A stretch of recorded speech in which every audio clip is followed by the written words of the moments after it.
So yesterday was the last Sunday of the month, and of the year for that matter, but the relevant point was the Sunday. So it was time for another president yesterday. Of course, the ongoing kitchen remodel, which is very nearing completion, took up more time than I planned. I didn't get to record yesterday, coupled that with my gunsmithing, so everything's just a little bit behind. I'm working on catching up and being more consistent with that, but for now, we're posting this week's, or last week's book a day late, Coolidge by Amity Shlaes.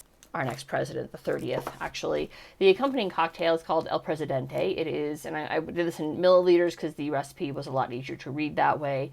50 milliliters of gold rum, 30 ml of dry vermouth, 10 ml of orange liqueur, 2.5 ml of grenadine, and 2 drops of saline solution. The saline solution, again, just for everybody's safety and health, is not like Visine. It's, homemade. I took 1 teaspoon of salt, 4 teaspoons of water, mixed it all together, homemade saline solution that's safe to consume in small dropperfuls. So let's do this.